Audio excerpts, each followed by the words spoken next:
Hey, deserving listeners, it's time to continue our journey watching 90 Day Fiancé, Colt and Larissa. Let's get to the show. What are your worries, guys, about going back to set? Can she lower her tone? I don't even want to go. Only thing she has to do is just chill. She's not going to, though. She's not because she want to make an ass out of herself. Because she wants to. And that's wasting our time. She need to chill the out. Let's go back the one longer more we time. take to get, but it's not going to work immediately. All right, just hear me out. Let's go back one more time. Let's go back out. Actually, is that a thing? Yeah? Yeah, we're gonna go back one more time. I can't. Hey, Fernanda, listen, you got it. Don't worry. Listen. I don't know why they are pressuring Fernanda, I guess her name is, to go back in. What's it to them? What's it to anybody?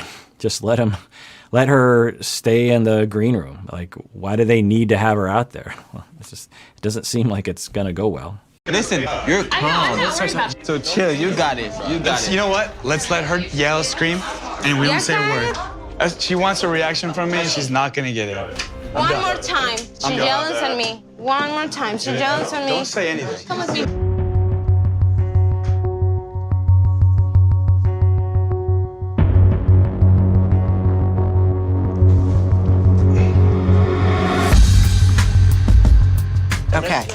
Okay.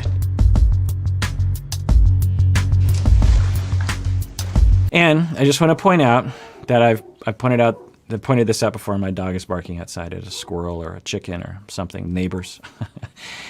Is that my hypothesis, one of the few hypotheses I have about Larissa, is that when she was young, she was mistreated in some way that required her to demand attention in order to get at least a little bit of love and attention and attachment security.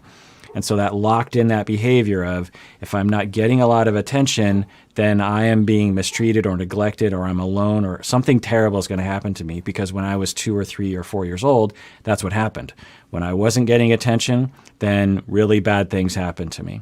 So when people are in those conditions early in life, they develop those defenses to very frequently try to get attention, even if it's negative attention. And then they are an adult and they retain those assumptions and the way of seeing the world. And one of the ways, ironically, that people that in this position, and I don't know if Larissa is one of these people, I would have to ask her, but for them, ironically, when people are not giving them attention and everything is calm, they actually feel unsafe. And when they create a lot of drama around them, and then everyone's paying attention to them and they're the center of attention, even if it's negative attention, ironically, they feel more safe. They feel safer being the center of negative attention than they do when they're in a calm situation where there isn't evidence of attention. They might be getting some attention, but it's not very obvious to them. Negative attention is very obvious. And so when you depend on attention constantly to feel safe, you'll take any kind of attention you can get to feel, because when we feel unsafe, we scramble for safety. Like I said in a previous episode, if you're thrown into a pit of snakes, you will do anything to get out of that pit of snakes, right? You don't care what you got to do to get out of that pit of snakes. Or if you're in a room of people and you get claustrophobic, and there's one door on the other side of the room, you don't mind pushing people out of the way to get to that door, and you don't mind hurting people's feelings and saying, get the F out of the way, I need to get to that door. When we feel unsafe, we will resort to things to get safe that other people might not appreciate. And I don't know if this is the case for her, but I've definitely treated people with this condition. And it takes a long time to treat. There's a lot of suffering and a lot of trauma underneath those behaviors. It's time to recut the umbilical cord. Whoa, okay. Umbilical. What do you think about some of the things that Larissa said about your mom? Well, I think she just came in and just started assuming everything left and right. She wasn't very patient. Was hard from the beginning because a woman, especially Brazilians, we like to take care of the house, we like to clean, we like to organize. She doesn't cook.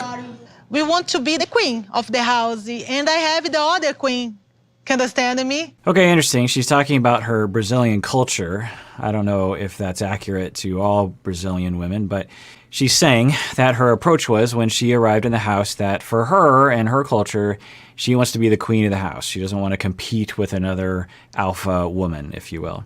And so that was her approach. Now, if that's her value system and or her culture, nothing wrong with that. How do you implement that, though? Do you just bulldoze your way in and insult and make people feel terrible about themselves? Or do you work that out in an assertive way, asserting your own needs, your own wants, while listening to other people and negotiating, that kind of thing? Choque. I have no intention of taking Larissa's place. I'm his mother, she's his wife, and that's how it is. I mean, I live my life and he lives his life. Mm-hmm. For me, family is important and respect is everything. So I will never jail John's mom like that because I think then that's like cross the line. You should respect your family. Someone is talking about your mom, you feel offended. So I think then that's something that you need to work on it. All right, so we're hearing other people's opinions, and they think that she's not being very respectful. All right. No, it's not her fault, but honestly, it's two ways. I mean, my mother is not a saint. I love her dearly, but she does have her problems, as does my wife, as do I. We all have problems. And I always want to stand by your side, but sometimes I feel like I can't. It's hard. I should to be more patient, understand that Deb was there before me. Now I want to support her. I should to be more patient to her. Okay, great. So you saw the error of your ways. You apologized. You had that great time at the nail salon, and you bonded and you apologized, and she eventually got there. We've seen other people on the show never get there, so kudos to her for that. How are the living arrangements now? How is it working out? I'm planning on moving out. You are? I'm close to finding a place. This is news to me. It's news to me. You didn't know your mom was moving out? No. I have no idea. Okay, so I'm guessing this is, one of the things that people react to. I always wonder, I don't know, but so the mom still lives with them, or they still live with the mom, and the mom up until this point has not revealed any intention of moving out. Maybe they have an unspoken rule that they don't talk about it because there's a lot of tension around it. And now the mom is saying, oh, I have plans on moving out. Okay. Now, again, from the outside, it's easy to pathologize it and just be like, what's wrong with this family? I don't know if that's what people are saying. A more compassionate, more logical way of looking at it is to say, okay, what's going on with the mom, and how does she feel about things? What traumas are involved in this?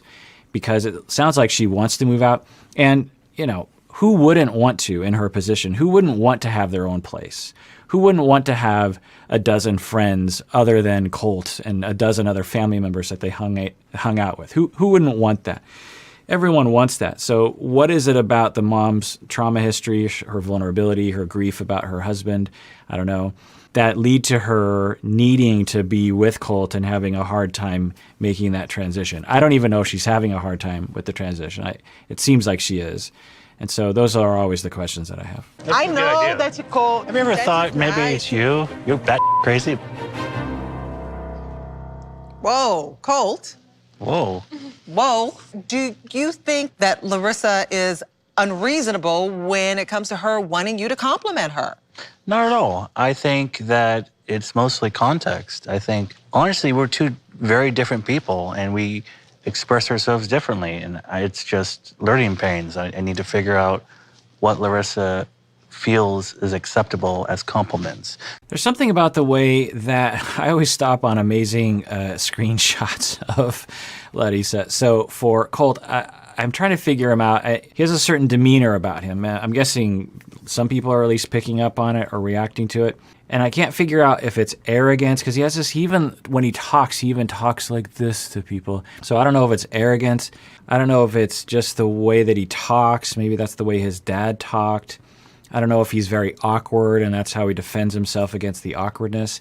Also, in some of the interviews in this season, he seemed to be slurring his words a little bit. And so it made me wonder if he's on some kind of medication that slows him down a little bit. And if you were slowed down by some med, you might talk that way a little bit.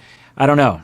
It also just could be a quirk of his, but it is notable. And if I did have him as a client, I would note that and think, okay, well, maybe that's nothing, but it would be something to continue to assess. Because whatever I'm doing obviously isn't working 100%. Okay, but do you find yourself complimenting her throughout the day, saying that she looks nice, that... Oh, yes. I always say she's beautiful, looks nice.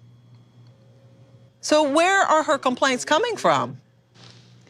It's because one thing that people don't know when you look to him, that Colt love flirt online. Do you flirt a lot?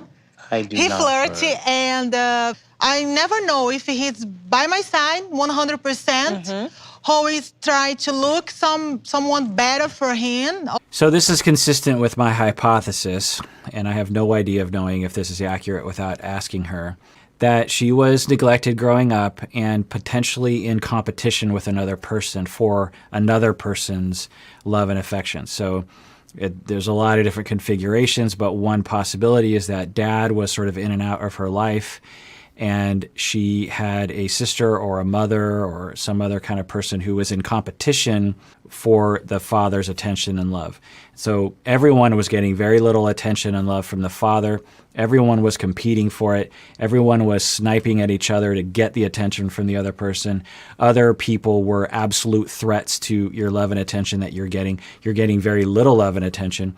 And so what this creates is this schema, this template of looking at the world that was very consistent and accurate when, they were 2, 3, 4 years old, that one, the man in my life is never really giving me enough attention. 2, the man in my life is at any point in time going to fling away from me, and I have to be in constant vigilance to make sure that I keep them close. 3, that the other people in my life, maybe other women, are going to get in my way as I try to get the love and attention from my man. And if I don't have a hypervigilance, if I don't have a dramatic way, if I don't, get negative attention, if I can get no attention at all, then I will lose out on the life-giving love and attention that all children need. So this is consistent with that, because I think for many people, and it sounds like Sean is on board with this perspective, that Larissa doesn't have a basis for getting so upset and so jealous. And why would she do that? Because she seems quite convinced. He flirts all the time, and maybe he does. We just have no idea. We didn't see any evidence, or I didn't see any evidence of that on the show. Maybe in future seasons he does. But my hypothesis would be one possibility among many, but that's the one that I would go with. And if I talked to her, I wouldn't be surprised if she contradicted at least half of it and said, well, here's the other side of that story. But that would be the first line of questioning that I would go on. Not because I would want to humiliate her or pin her down, but one, I would want to help her to understand her reactivity so that she can understand, oh, you know what, that makes a lot of sense. I do seem to react and then later think, why did I do that? And a lot of people around me feel very unsafe to me, even though maybe they are unsafe to me. So there's that insight that can help someone to normalize their feelings, give them direction in the moment, give them a narrative of the past that isn't self-shaming, that's explanatory. Also, it gives us a direction in therapy on what to do to provide a corrective experience, because for therapy to heal that original trauma, it has to give her a lot of attention. It has to be stable. It has to not phase in and out of her life. It has to not have anyone else competing, and there have to be a lot of depth to it. And through that, people learn, oh, I am lovable and I can trust somebody. Or other person, so that this time I was really insecure about him. Okay, who can understand how Larissa feels? Fernanda, I know you do. Yeah. You understand? Yeah, Lita? I can. Yeah. I tell Fernanda she's beautiful every day. You tell Fernanda she's beautiful every day? Okay. Yeah, absolutely. You're satisfied with those compliments? Yeah. Risa, are you asked Colt, you look handsome, you look pretty. So Hawaiian shirt dude has a pretty good question, and then his partner is like, oh boy, here we go. Oh, 24 hours. Oh, yeah? This is the does a problem. lot. I make him feel so confident. So why it. he, Uplifted me. Yeah, I say you are handsome, I love So you, why he you didn't overweight, do you that less to weight, you? don't matter. No. I do give her compliments all the time. No, he just gives me compliments when he wants to make love. So my point of view, Which is all the time. no.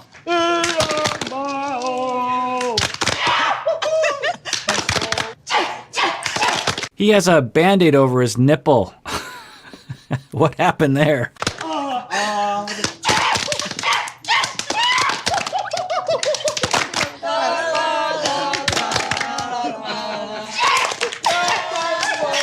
That's all for 90 Day Fiancé, the couples tell all. I'm Sean Robinson. Good night, everybody. All right, it's the end of another season. Well, thanks for letting me go on this journey, or telling me to go on this journey. Wow.